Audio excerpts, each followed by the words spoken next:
Hello everyone, welcome to William and the Magic Box. Today on our show, we are going to have Claire. Claire is from Seattle in the USA. So let's see what Claire has to say. Enjoy the interview. Hello Claire, how are you? I'm good. Hello, William. So tell me, how's your day going so far? Well, it's I was up pretty late last night, so I woke up about an hour ago. So I'm I'm just starting my day. So tell me, what has been the highlight of your weekend so far? Well, I've been traveling so much that I actually stayed home this weekend, and got some things done. Although on Friday, I consider it part of the weekend because I kind of did a skip day, and my business partner slash roommate and I went to see the Kill Bill movie, the whole bloody affair where they put the two parts together.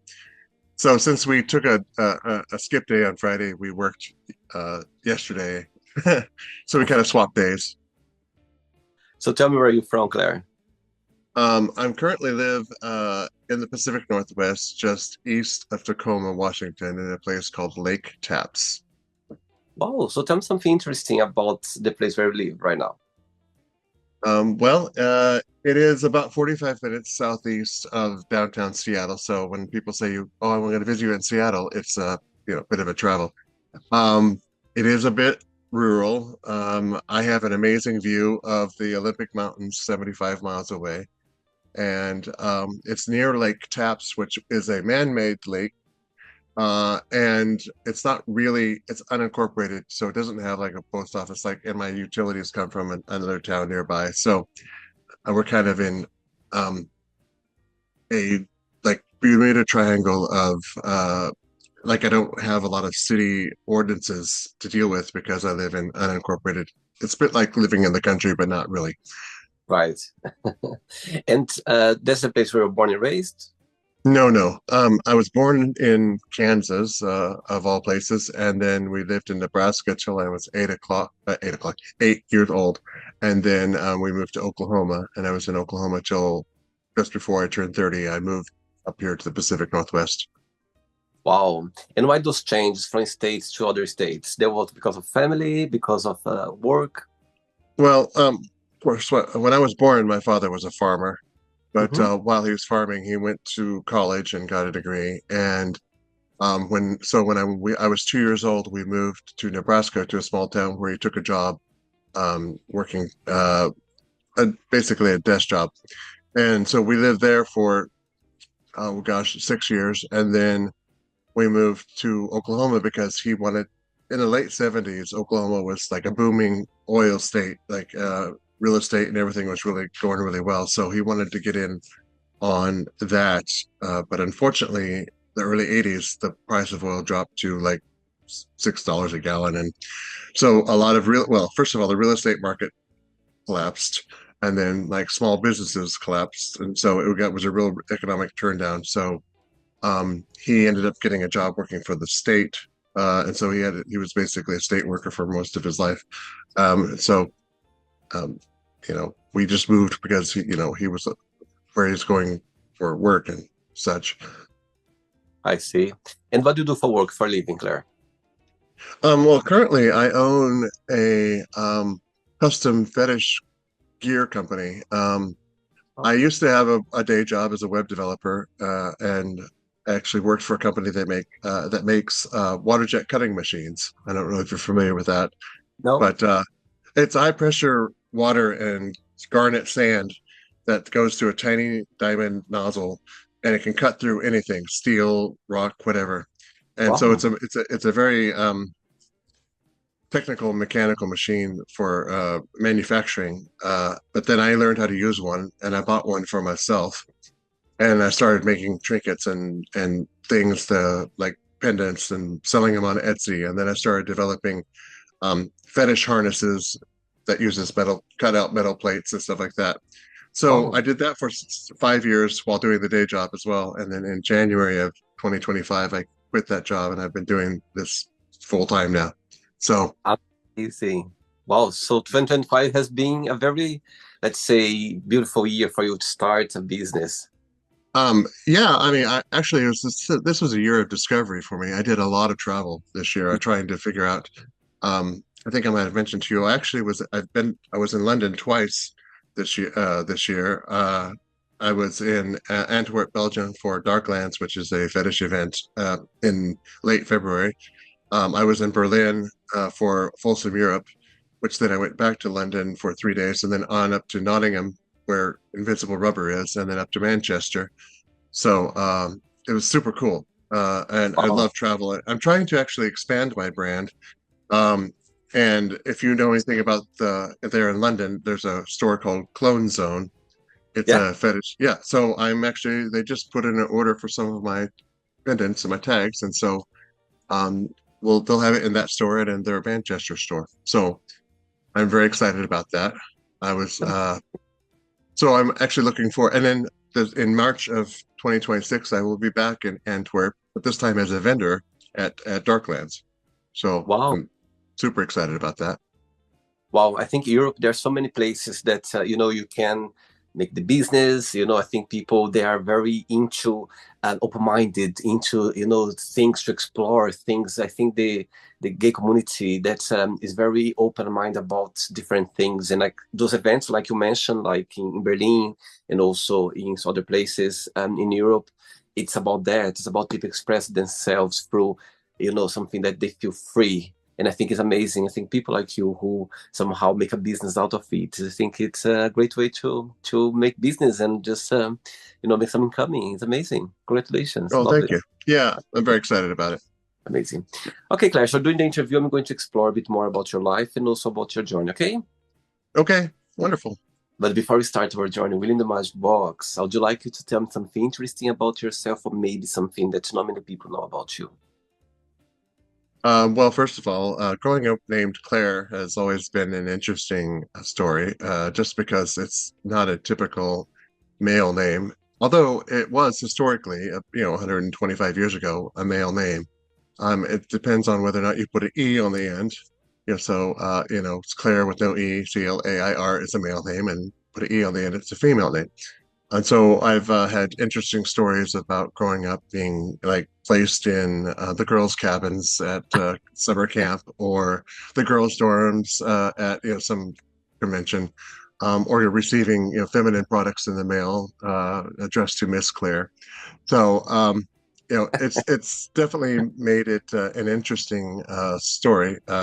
It's funny because I tell everyone there's no E, and then my middle name starts with E, so I still get Claire E. Stevenson, and it's like, well, oh well.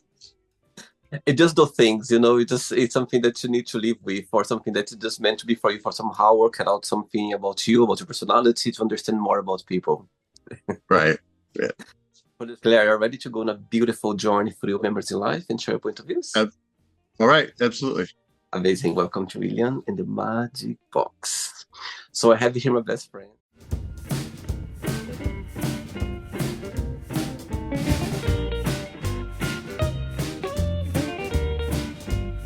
Full of random fun questions. So what I'm going to do, I'm just going to play a song just first to relax before the first question. Okay?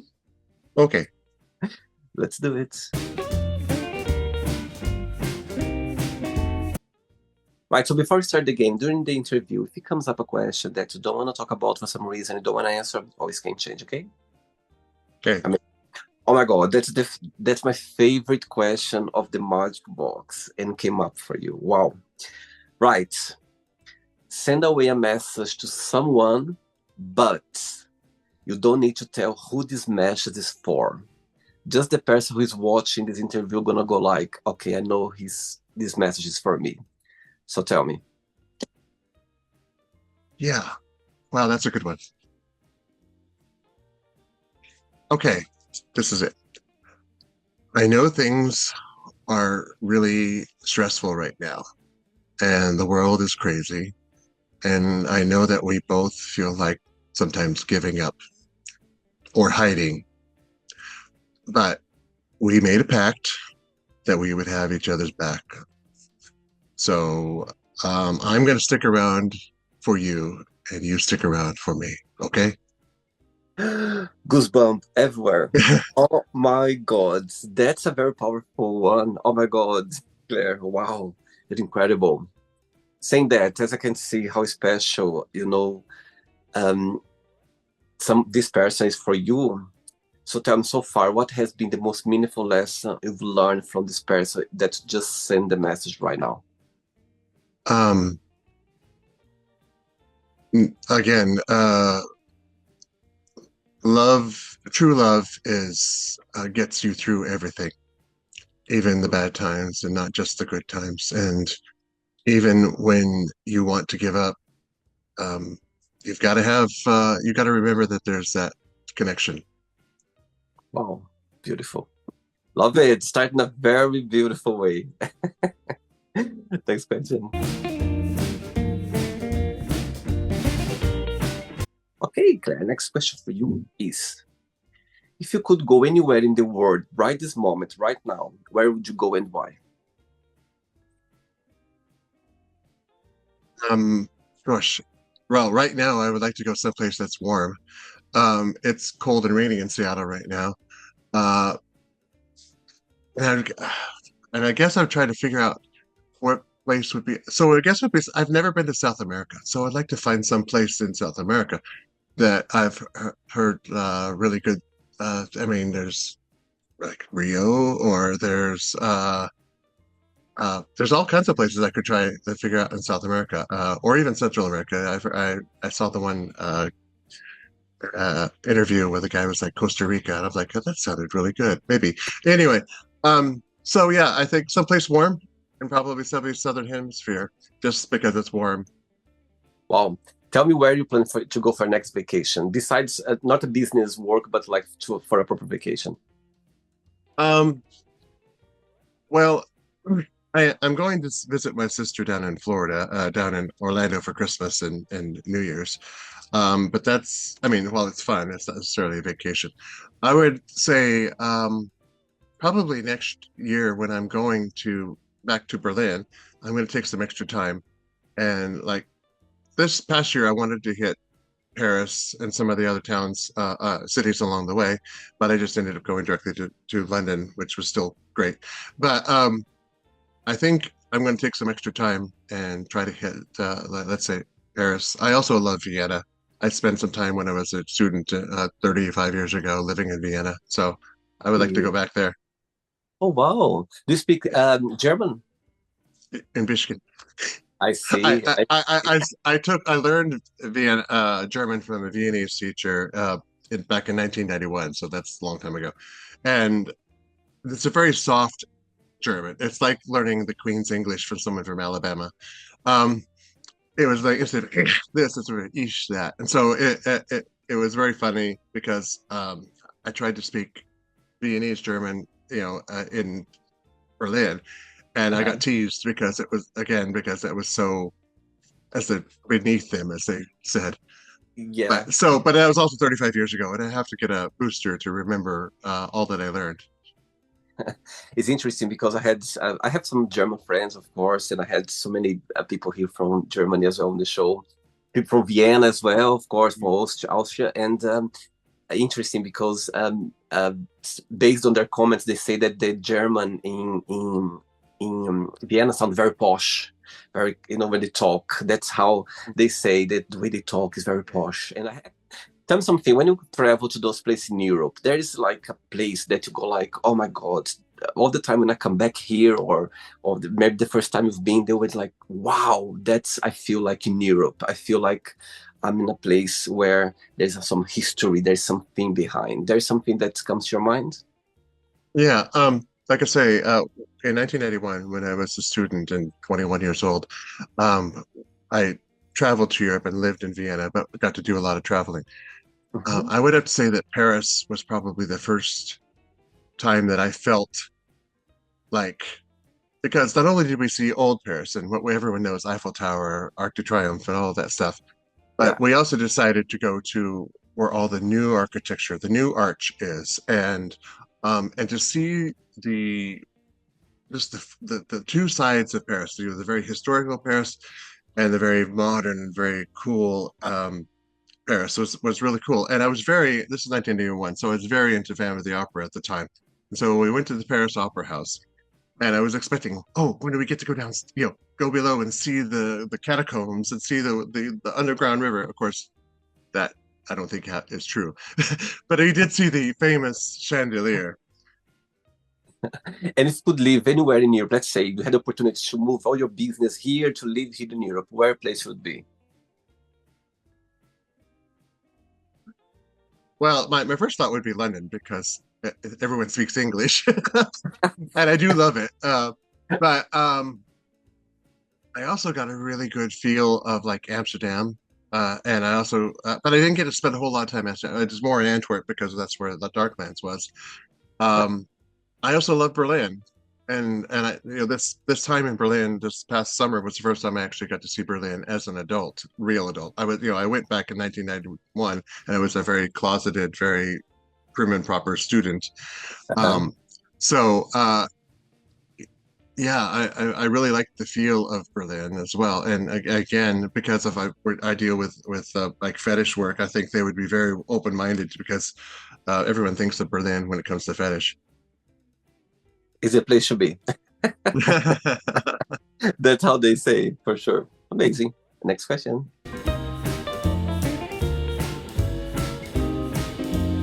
Yeah, before the next question, take your profile. I could see that you express yourself through fetish, through pictures, nudity. That's for you. You consider very comfortable with that. So it says that Egyptianist. Yeah. So tell me, when you started this fascination, or maybe you found yourself in a place where you could express yourself through fetish or through, nudity. There was a moment in your life. Well, growing up, I had a really bad self-image. I was a chubby child. I wasn't athletic.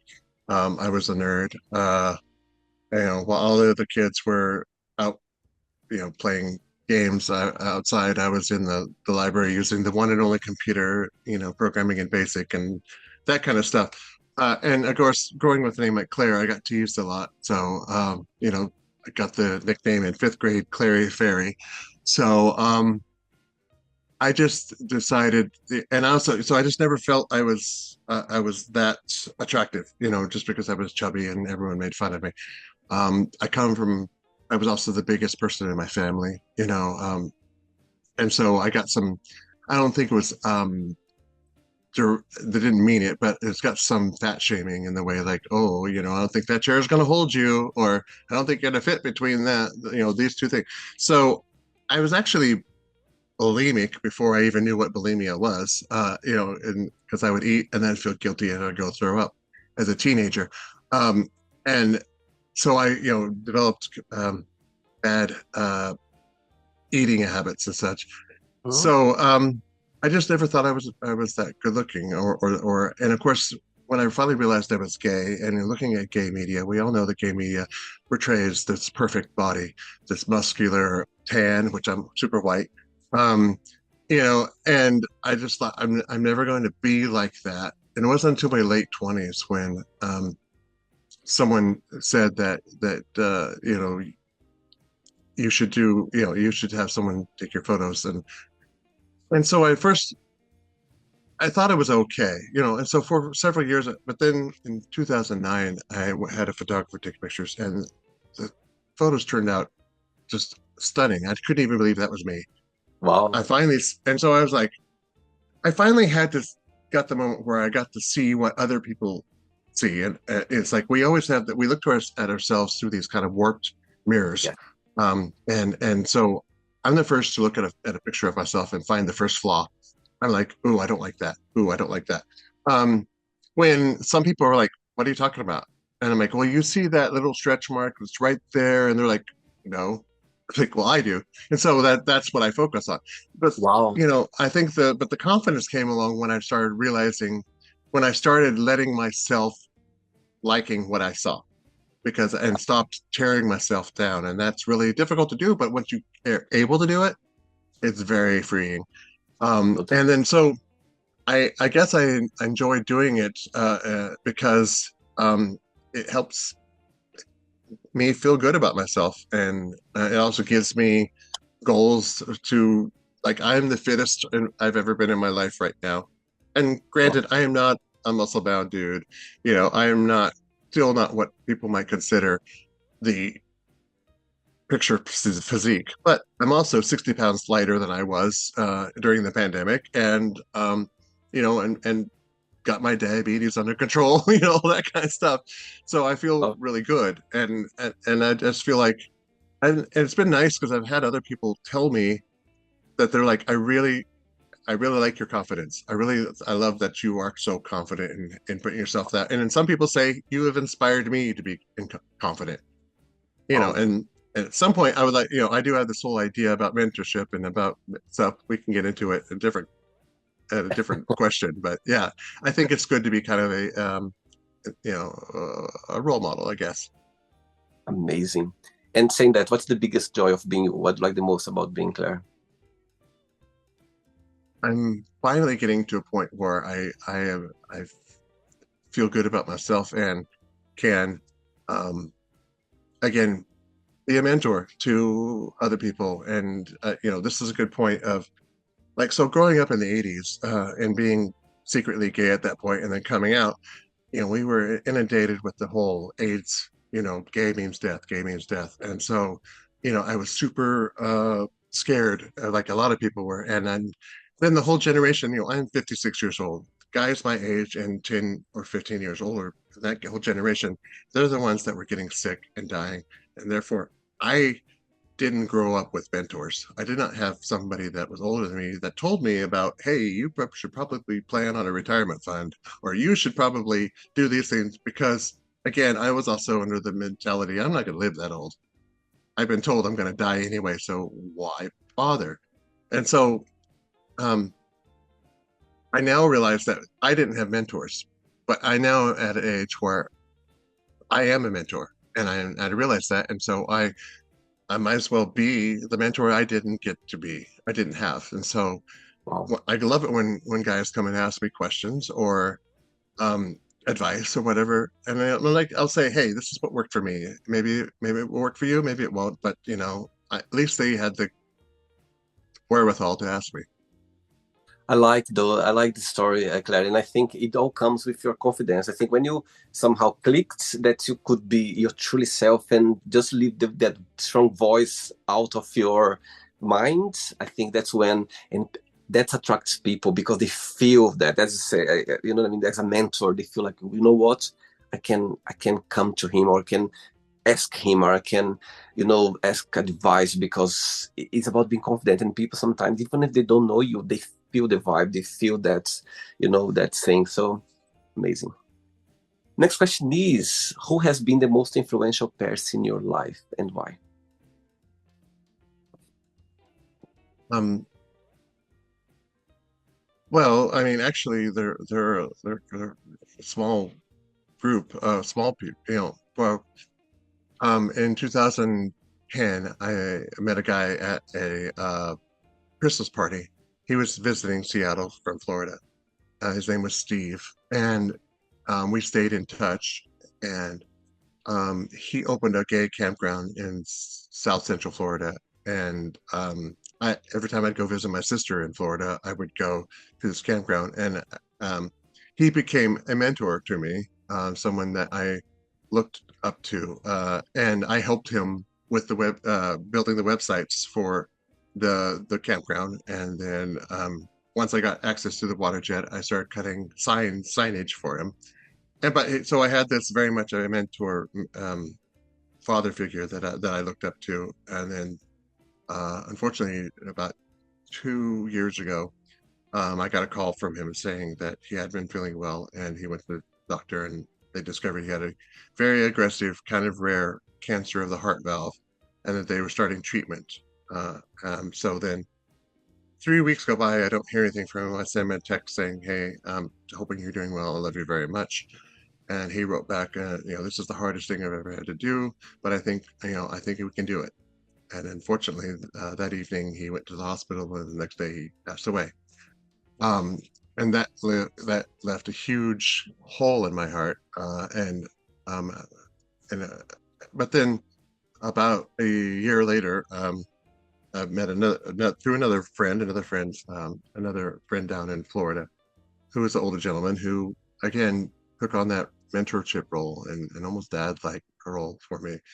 And and he's one who literally said, "I believe in you, this business." He said, "I believe in your business, but I believe that you can do this business." And it's amazing when somebody says, "I believe in you," right? It's like all of a sudden, I liken it to like, gosh, the cartoons or something like when they get superpowers for a moment, you just kind of like, like, I guess, Popeye. I'm aging myself here, where he eats the spinach and all of a sudden he becomes super Popeye. Totally. I guess for the other generation, it'd be like Mario Brothers, one of the Mario Brothers getting a mushroom or something like that. Oh, wow.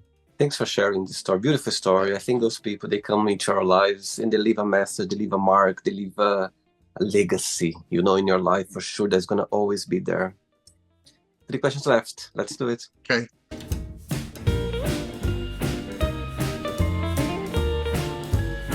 Right, before the next question, Christmas just around the corner. As you mentioned that you're going to spend with your sister, this holiday season. So tell me, what's the meaning of Christmas for you? How do you see Christmas? Okay. Growing up, we grew up. I have 2 sisters and 2 brothers, so 5 kids, 2 adults. And we didn't have a lot money growing up, and so Christmas was more like getting necessities, like socks and underwear, and bless their heart, most of the time it was one toy, and sometimes it was new, and sometimes it was something found at a garage sale, which is fine. I got an Atari 2600 because my mom bought it at a garage sale because someone else got the next one, right? Um, but it was always kind of a non-event, growing up, except for one time I got a train set, a little toy train set, like, Yeah. and this is the like this. I don't know how much it cost, but my father put it, put the track down on plywood and made it, and it was. I mean, this was like the biggest gift I'd ever gotten at this age, and it really meant a lot to me that they had gotten this train set. And again, who knows what it costs, but it was still something. So that was like a pivotal moment to me growing up, as getting that electric train set. But then getting into my adult years, it was kind of when I finally got into a relationship, a long-term relationship. The partner at the time really liked Christmas, like they were an only child, and so I kind of got pulled into that with their family, but I always kind of felt a little bit on the outside of that, like this is not my Christmas, that's their Christmas. And Right. then unfortunately, we got divorced in 2018, and I've been single ever since. And so Christmas has always kind of been more of a travel, like, look, destination. Like, I'm going to go visit my sister. I'm going to go visit a friend. I would much rather have the gift of experience than something. I mean, I have enough crap here, and in fact, I'm trying to get rid of crap because I have so much of it. And I inherited collecting from my parents. They're both collectors, and so I have like 31 lightsabers and all Star Wars stuff because I'm a nerd. But I have enough stuff. I much rather have experiences. I'd much rather go see somebody. I'd much rather go see a Broadway show. I'd much rather go some sort of thing that I can remember, and I don't have to find a place to put it once I get home. So tell me some. So tell me a music that when you listen to it during this season, you go like, "Oh my God, Christmas is here." Also, tell me a movie that you just feel like maybe watching during. Doesn't need to be the Christmas Day or Christmas Eve, but should during this time of the year that felt like you need to watch it, and a food as well that for you is like, I need to eat this food. For me, if I don't eat, it's not Christmas. Food first, because it seems like Thanksgiving dinner and Christmas dinner are very similar, at least growing up. So there was usually a turkey and ham, like and I didn't get traditional Thanksgiving this year because I was traveling. So I love a good turkey, like Thanksgiving turkey dinner slash Christmas dinner, where you've got the turkey, you've got the ham, you've got the mashed potatoes, and I'm really good at making mashed potatoes, I and love everything. mashed So potatoes. that, I love mashed yeah. potatoes. Oh my God, I love it. And so, and the desserts for that have got to be like pumpkin pie or apple pie or cherry pie, like some sort of pie, pumpkin, pecan pie. Um, I'm not much of a cake kind of guy, but I do. I mean, I'll eat it, but I mean, if there's a pie, I'm going to take that. Um, so that's the food side of things. Music wise, I tell you, are you familiar with the Trans-Siberian Orchestra? Nope. It's kind of a rock music slash orchestra music. And so it's like,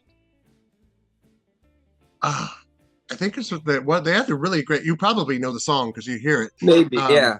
on the radio, it was like, it starts out with God rest you very gentle, da, da, da, da, da, da, and then there's look it up. I think it's called Christmas Eve Sarajevo or something like that. Okay. Amazing. And then they've put out a couple, like 3 CDs of like Christmas music, and it's not even traditional Christmas, but it's a Christmas themed song that you like. They were just here in concert. I wasn't able to go see it, but it's almost like a show, like a Broadway show. It tells a story, Right. so and I'm sure your viewers will know what I'm talking about. But I have to tell you, I spent Christmas in London in 2018. It was the first time I'd been to London since I was in 1991, and I had been invited over by a friend just right after my divorce. He's like, "What are you doing for Christmas?" I'm like, "Nothing." He says, "Come on over." So I'm over there. Hey, first of all, y'all have some really different Christmas songs, Yes. songs I had never heard before. Like we went to Sunday night karaoke at the bar, but it was strictly Christmas music. I didn't know some of these songs, and I'd never heard of the Snowman. Is that like this whole story about this? Like, oh gosh, it was very British. Um, Right. there was a song from this animated thing that I want to say something about a little boy and a snowman or something like that. But yeah, it was very interesting, and all these songs I hadn't heard before, and then of course I had traditional Christmas dinner for London, and Yeah. and you call them puddings. Yeah. I mean, these little like flaky things, and then London completely shuts down on Christmas Day. I Yeah. mean, Yeah. The no only time. no trans no Yeah. transportation, Yeah. no Yeah. shops are open. I literally was like, this town is closed. Um, in fact, the night before, so it was Christmas Eve. The friends I was staying with, we had been shopping all day and doing Harrods, doing all that stuff. Oh, what's that Christmas? What's that toy store that's been there for like 300 years? And anyway, we went there. Anyway, we got to a point where it was later in the evening and we hadn't had anything to eat. The only thing we could find that was open was KFC. So we had a KFC Christmas Eve dinner. Oh my Lord. But anyway, so I would to say it was an interesting experience having Christmas in London. It was Okay. fine, but just very different. Yeah. Okay, as you've spent some time in London, you enjoy your time here, I would like to answer the next question with your best British accent, okay? Chip Can, cheerio. can you do it? Amazing. Okay. Tough question, by the way. If someone gave you an envelope with your death date inside of it, would you open it or not, and why? You're in London, okay? Smashing good question. My I can't do an accent. Anyway, my gut reaction would be yes, because I would think if I knew, then I could plan. Like I would know I would have less fear of like, oh, because I would like, oh, I know that I will survive whatever this is, and I will make plans to do that. And like, oh, if I'm going to live to 85, I need to plan to live to 85, right? Because I need to spend, save money or whatever. But then, so that's the pro. The con would be, that maybe a series of dread of what's the point? But I think of my personality. would be like if I did know, I would make the best knowledge of it. I mean, when you've had a near-death experience, Hmm. when you appreciate life, you know that hey, it could happen. You know, like I need to make each day count because I'm not guaranteed to be here tomorrow. So there's like I would think that if you knew that you were going to die on this day, that you could make plans and like, okay, I know I need to get this done by this date because I'm not going to be here after this date.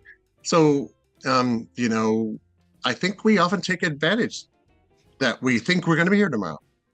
We're like, and I am learning, you know, especially with friends who are getting sick or dying or whatever, that, you know, regret is a horrible thing. You know, Yeah. I hate thinking, oh, I should have done this or we could have done this, and then it's not going to happen anymore. So, I think if I did know, I would just live life to absolute fullest, and I think that's the Oh, message to take, even whether or not you do or don't know when you're going to die.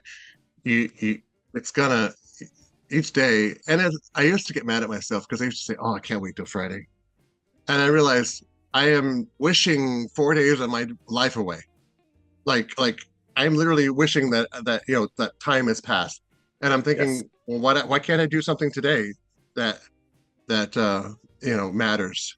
And interestingly enough, I just recently was undiagnosed ADHD because I had been like unfocused for years and trying to figure it out. Finally, got someone to do the testing and started some new medication, and it is amazing what it's like to be focused and to actually.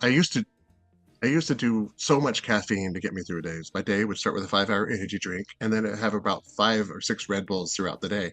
And Wow. now I can't have caffeine with this medication because the first day I had um, 2 Red Bulls and they weren't even late. And I didn't, I couldn't sleep. I literally was up all night. And so I was like, okay, no caffeine while on this medication. But I found myself truly more focused and some of the um, I call it like anxiety or PTS Tourette's, where I have these flashes of shame or embarrassment from my past that would just hit me out of the blue. I'm having less of those, at least while I'm on medication, which is a good thing, I guess. And what's the meaning of life for you? Um, leave it better than when you found it. Wow. As in, I want. I mean, stuff is stuff. I don't. I mean, I need a roof over my head and food in my mouth, but I don't need to be super uber rich because I would much rather be known for my kindness and what I did in the world than for how rich I was. Um, Wow. and really, when we die, that all we're left was a reputation. Either people are Totally. going to say he was a nice guy or he was a jerk, you know? And I would rather be on the nice guy side. What's your star sign astrology, Claire? I'm a Scorpio too. I know you're a Scorpio. Oh my God, tell me which day. The 7th, November 7th. I'm 17th. I'm 17th. I could see some Scorpio there. You describe yourself, everything. I could Yeah, see. Oh my God. Yeah, Scorpio I was season. born. It's finished. Yes, I'm just finished now, Scorpio season. I think it's Yes, yes, very sexual. We are very sexual. It's something about Scorpio that yes. we are the sexiest of compared to the others star sign Hmm. astrology. There is it's very interesting. You're very mysterious, very intuitive as well.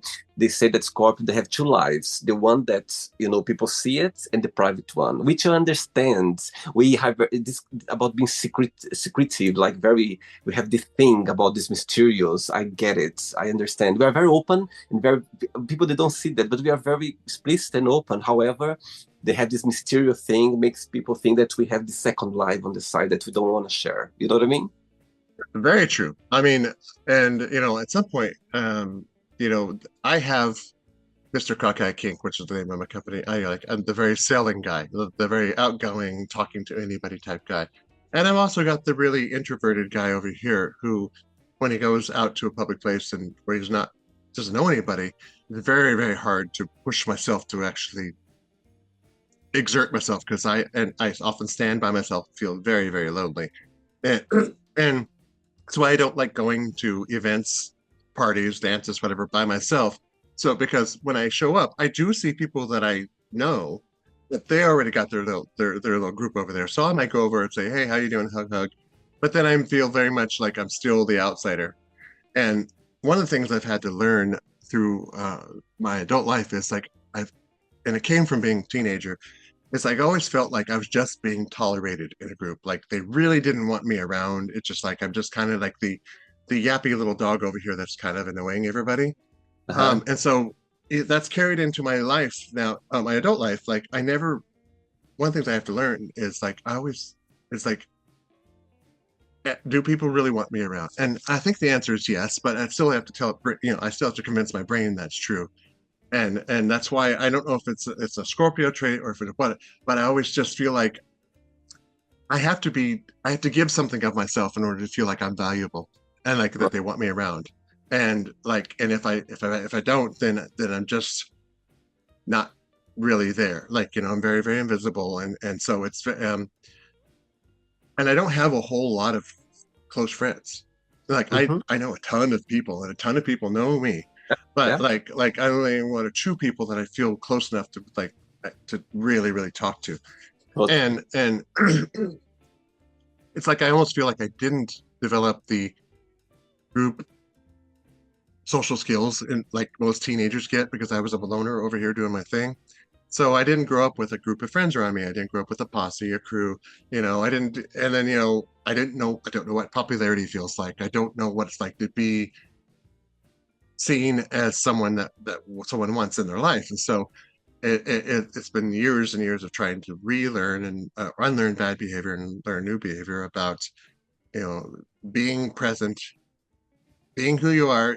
Either they're going to like you or they're not going to like you. And if they don't Totally. like you, that's it. That's them on Yeah. them. If they do, then you've made a new friend. And that's really hard because I'm such a people pleaser. I want everyone to get along, and so and so what might not necessarily bother some people, I take very much to heart. I very much take it like personally. Yeah. And sometimes that's good and sometimes that's bad because like my feelings get hurt very easily.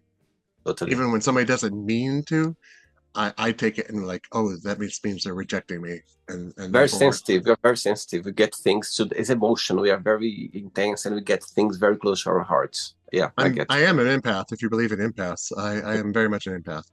Totally. So, Cool. Another Scorpio in the magic box. Two questions left. Let's do it. okay. Okay, next question for you is tell us about your guilty pleasure. Oh gosh. I mean, I love music, so sometimes I just like go and like deep dive into music and just listening. But if I'm gonna be completely transparent, I like going out, usually often in nature, and taking my tripod and camera and going out and taking pictures out in the woods or out in the nature or whatever. And they're usually pictures of me and usually me in various stages of undress. So because it's part of that. It's not necessarily narcissistic at all, not at even. It's more of a like trying to capture the perfect photo. Like Right. sometimes you can, like you're like it's very art. I go at it with very much an artistic eye, trying to find out like, oh, the lighting right, is the background right, everything stuff. So I enjoy doing that, and and so I've been doing these road trips, right? Like I was just down in LA, and that often means a lot of like driving, like literally 2 days of driving. And part of the fun of driving is sometimes just pulling off and finding a place to do. Like when I came back from LA just a couple of days ago, I stopped up at Shasta Lake Shasta, and there was a really beautiful area, and just spent like an hour and a half taking pictures and having fun. So Oh, it's good. I think it's about you have be an artist. You have this artist vein that you need to express and explore somehow. That's why it just it's in you when you are traveling and it just feels like it's part of the joy of the art as well. When you are doing something, you see things, you already start picturing, working out how to picture things to be there. Amazing. Last question. Ready? How do I say last question in German? I haven't the slightest idea. I had some Germans, they told me already, I don't remember now.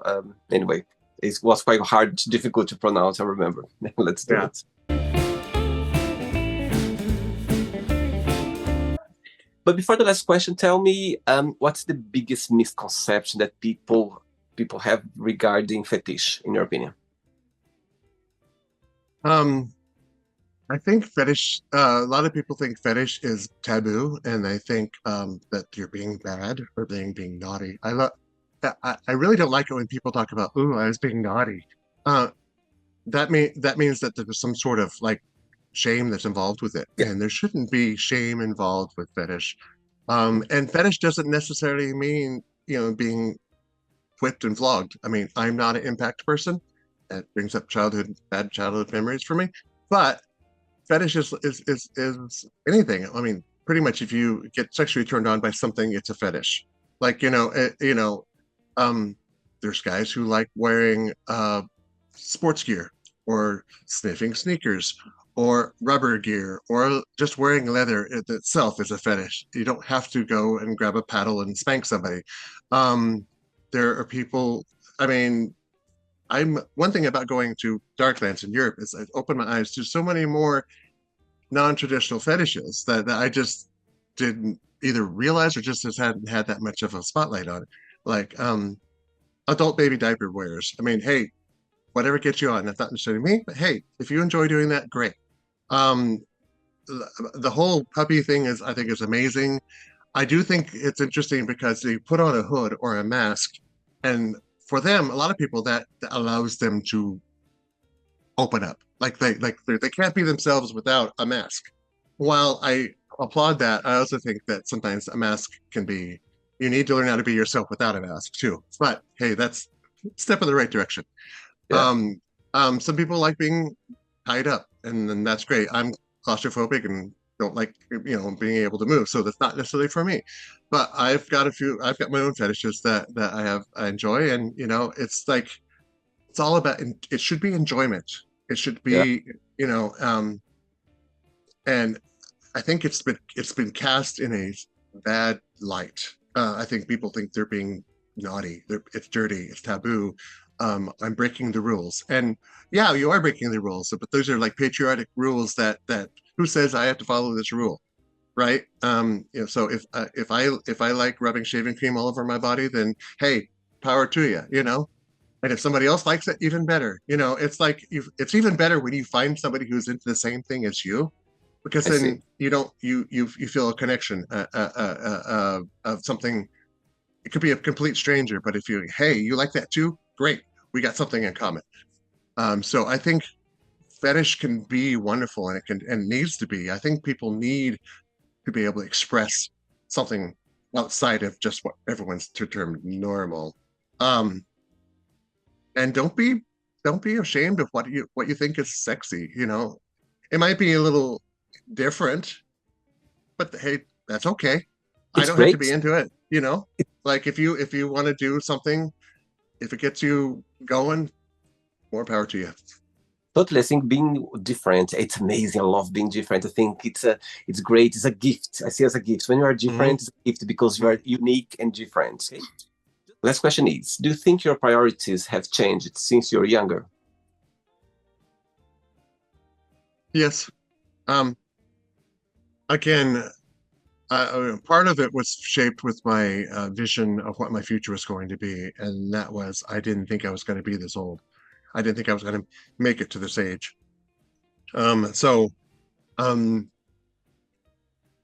back then, it was about making money and getting recognition for that, not necessarily for doing deeds, but because hey, it was about, and it wasn't necessarily about um, wealth, but it was about being stable. Like you've got a good job, and people you're respected, and I think that comes from our, I guess, heavily straight world telling you you've got to fit into this mold, that you have to be married, two kids, good job, and be a good part of the. And so my whole thing was being gay was, well, if I get a partner, if I get a boyfriend, then I'm more legitimate than if I'm because I was always taught, oh, you're going to grow up to be, um, lonely, single, and die, And so it was like, oh, well, I've got a boyfriend now, so I'm a good gay, or and I also grew up in a very conservative part of the country, so you tried very hard to fit into and if you were a good enough gay, then they were maybe nice to you and not beat you up. Right. So that was my goal back then, and now um, it's completely shifted to uh, being the best that I can be, whatever that is.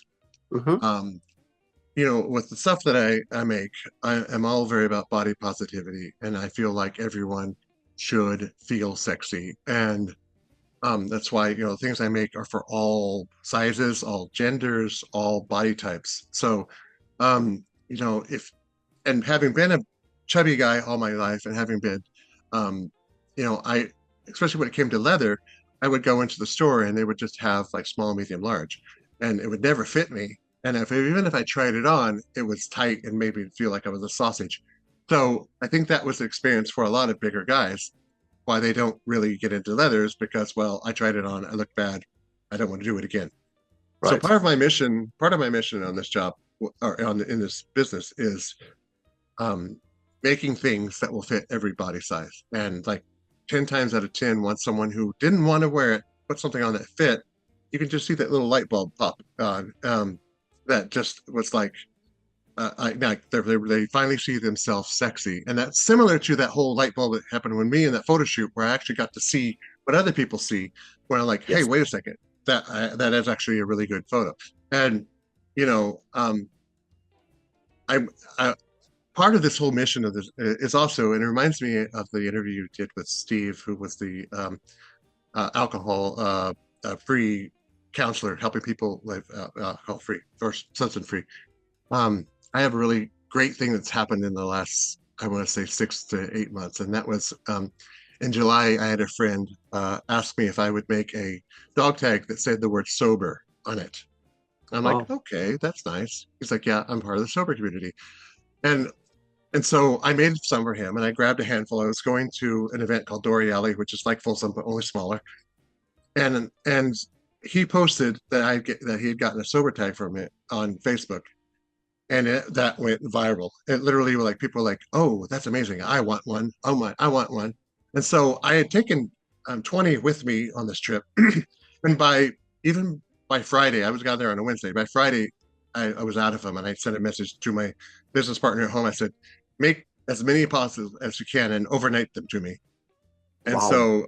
um, so I was working at Mr. S Leather, showing off my tags, and uh, Saturday afternoon, I got a message that the overnight package came, and so I went to a hotel, get it. I walked back, and I saw two friends of mine and a third person walking with them as they're walking towards Mr. S, and they're like, "Hey, we saw that post about the sober tag. That's really cool." And the third guy who I had just met, he was like, "Yeah, I've been like sober. I think he said like 2 years." I'm like, "Oh, that's amazing." I said, "That's really really cool." And he said, "Yeah," and I said, "You know what?" I took one of the sober tags out of the bag. I said, "You need this. Put it on." He goes, "Really?" Like, "Yes, you need this." Wow. And so I go on in. We're doing the weekend, and I get a message from a friend that I knew saying, "You didn't have to give that to him. I know you're trying to make money." He said, "But this guy could not stop talking about how amazing having that sober tag was." And I said, "Okay, this is a new experience. It's a new feeling I'm getting." Um, and so when it came to the sober tag, I don't. It's not about making money. It's now about making connections. So ever since then, I almost want to start my own Instagram just about the sober tag because I get these sober stories. Again, at Folsom, I had a friend who I hadn't seen in a while. So, Mr. S, he saw the sober tag and he said, I've been sober 2 weeks." I said, "Wow." I said, "You totally need one of these." I put it on. And I got a text from him a couple days later after that. He says, "I really want to thank you for that sober tag." He said, "On a weekend that was not typically a sober weekend, like Folsom." He said, "I was able to hold on to that and remember why I'm sober." Wow. And I'm Amazing. like, and so, and I've had people say, "Hey, I want it's good to see a sober tag because I can see other people who are also sober. I can, we're at a party, we can talk or whatever." It's also for the people who do drugs or drink or whatever, and they see that they're like, "Okay, this dude is not going to participate." So, it's very much a way of at it, you know, it's hard for me to talk about, but I consider myself sober as well. While I Mhm. didn't go to 12 step and I didn't, do the mantra, I definitely made a decision at one point that I wasn't going to do drugs or alcohol anymore. And so while I wear a sober tag, it means a lot. It means different for a lot of people. When I was Yeah. in Palm Springs, I at the Palm Springs Pride, as a vendor, I went across the street to get a lemonade from the lemonade stand, and the woman there, she's probably in her mid early 50s. She goes, "Oh, you got sober tag." She goes, "I've been sober 8 years." I'm like, "Amazing." She goes, "My sister's been sober for 20 years. My husband 22 years." She goes, "I was the late one." So I was like, "That's amazing. I'm so proud of you." I walked back over to my booth, grabbed 3 sober tags, take it back over to them. I said, "You need these." And they wore them and probably still wearing them, but they're like, "This means so much to me." Wow. Um, I was at the tool shed and this really handsome go-go dancer was dancing and he saw my sober tag and he goes, "Hey, I've been sober for, I don't know if it was 2 or 3, whatever years." I said, "Yeah, I know it's really hard, especially Palm Springs, Fort Lauderdale, where unfortunately drug use is so prevalent." I said, "You know what? You need this tag." Put it around his neck.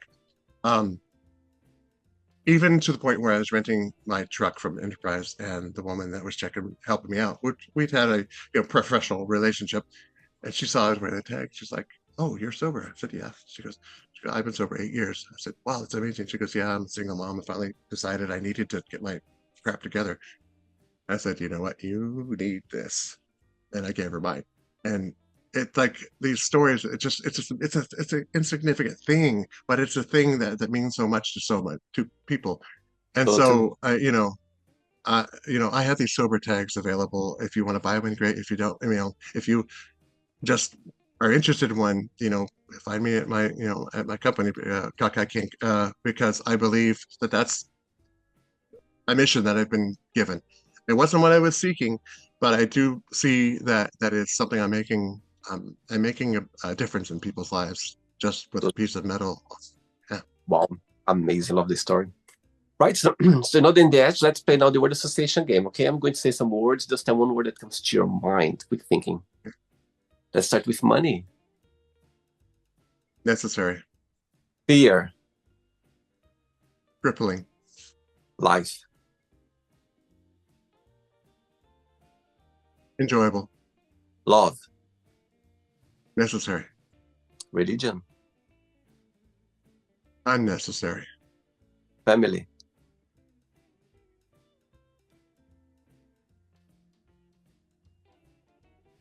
wow. There's blood family and there's chosen family. I guess Yes. they're I would say love, Okay. Sex. fun, Politics.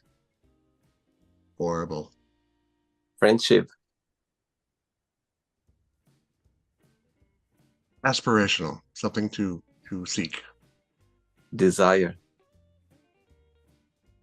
passion, Regret. unavoidable, Success. definable. You define it the way you want it to be. Absolutely. Wish. I have lots of them.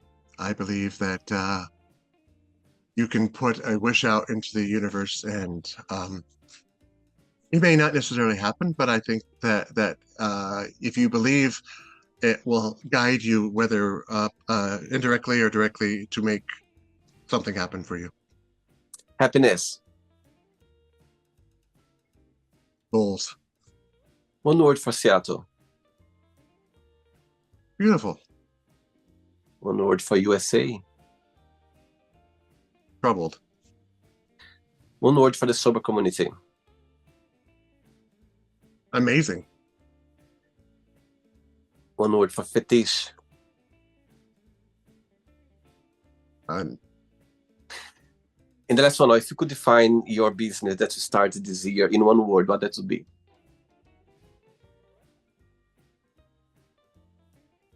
Attainable.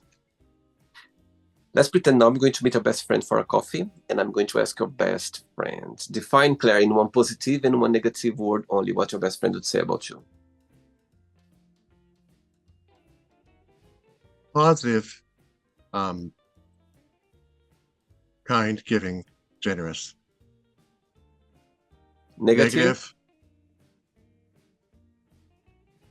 true trusting. Those same positive things can be turned against him. So, someone that you're kind and generous to often can use that against you and take advantage of you. So If, I don't want to say vulnerable, but I just say like I want to remain open, but after so many experiences of being taken advantage of or being hurt or being abandoned, it makes you tough, I guess, in good way and a bad way. I don't want to be cynical, but sometimes after a while you have to look at everything with a cautious eye. if you could define 2025 in one word, what that would be? One word.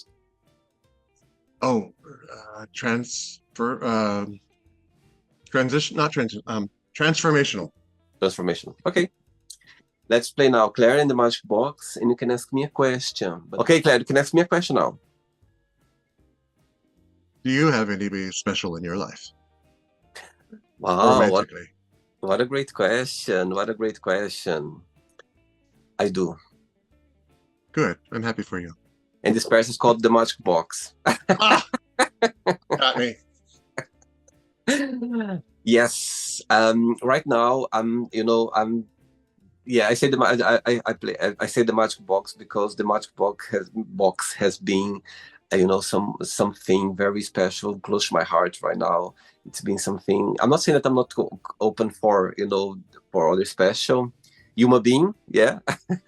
However, right now it's not there yet. I'm open. I think when it comes, it comes. As a Scorpio, as you know, we're not never looking for someone.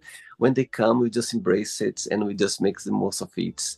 So yes, right now I don't have anyone special in my life right now. And apart from the show, so yeah, no. Straightforward question. I actually, I totally understand that.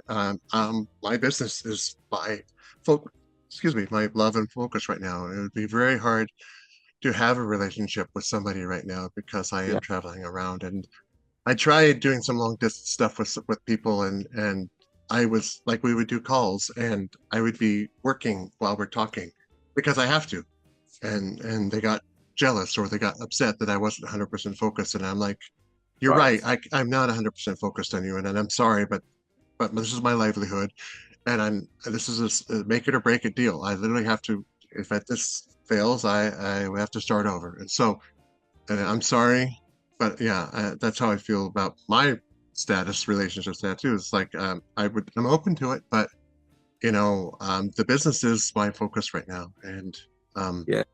yeah. So yeah, that's my lovely partner for now. The Hey. Did you enjoy the interview, Claire? Very much so, very much so. And I have to say, I on my drive back from San Francisco or LA actually, I had 12 hours, and I listened and watched a bunch of your other interviews. Really? Oh my God. Yeah. Oh, that's And so I can't nice. wait. No, I literally just one right after another. I started with the one with Steve because that was the one that was suggested, and then I started going to, and so I am actually looking forward to seeing Sarge's interview, which he's my friend, and so I'm anxious to see to how his goes. So. Oh, you made my day now. I wasn't imagine you drive from San Francisco and listen to the Magic Box. Oh, that's so Yeah, sweet. Oh, I love it. I that's love really it. great. Oh, thanks so much. Thanks for taking the time. You Thanks bet. for being so kind and sweet. And I see you sometimes on those maybe those partying in Europe. I've never been to those big parties, and I've always been very Hmm. curious about it. I think I love to see people express themselves, Claire. Love. literally, it's my, when I see people express themselves, whatever they are expressing, when I feel their vibe, being themselves, I love it. And when, see those people in these big parties, I think it's amazing. Though parties, events, I would say, it's amazing to see people express themselves in a way that maybe they cannot express themselves in our regular day, or maybe whatever they live, and when they go to those parties or those events, they just find themselves there, and I love that. I love the vibe. So yeah, see you one day, one of those events, or when you come to London, I'll see you in London for a coffee or something for I afternoon tea. I was lucky when I was London and last time. It happened to be London Pride, and I got to march in the London Pride Parade with No the way. Recon and the London Letterman. So I know that I'm in some of the footage that made it on TV in Amazing. London because I was, and it was wonderful. It was a lot of fun. It was a great Oh, experience. sweet, very sweet. Before you go, if you can share a positive message or anything that you live by. I let go of old anger and hurt. I held on to pain for 25 years only to realize that the other person didn't even know I was hurting. It's happened in several cases where I realized I was the one that was keeping the pain alive. So let it go. They may not necessarily, you may not be able to forgive them, but you can forgive yourself for that situation and move on. Totally. And it's very Scorpio. We like to keep the pain. Oh, Oh my God, yes. I admire those people when they finish a relationship, when they finish something, and after 1 week they go like, you know what? I'm over it. I'm really step out. I'm like, oh my God, I'd love to be like that, because we like to carry this in our back, like this pain. We mm, know that we shouldn't, but it's stronger than us. So it's a very yeah. Scorpio thing. But at least we know. So it's already halfway of the Yes, journey of yes, improvement. So exactly. when Totally. when I realized that, I was like, oh my God, thank God I understood that. At least I know. And when it happened again, I'm gonna try to leave it. Yeah, At totally. least. Thanks again. Merry Christmas for you. Enjoy this Thank time of you. the year with your sister, family, loved ones, and Happy New Year. I hope Thank 2026 you. brings the best for your business, for you, and to travel more and more and more to spread, more about this community that we embrace very dearly. Okay. Thanks again for the Thank interview. you. Take You care. bet. Awesome. See you. Bye Bye. bye. Take care. So, did you like the show? Don't forget to give a like, share it, and also don't forget to subscribe to the channel. And if you'd like to be part of the show as well, first, subscribe to our channel, and after that, just go to our website, www.williamandthemagicbox.com, and send us a request saying why would you like to be part of the show. And I see you there. Bye bye, see you next time.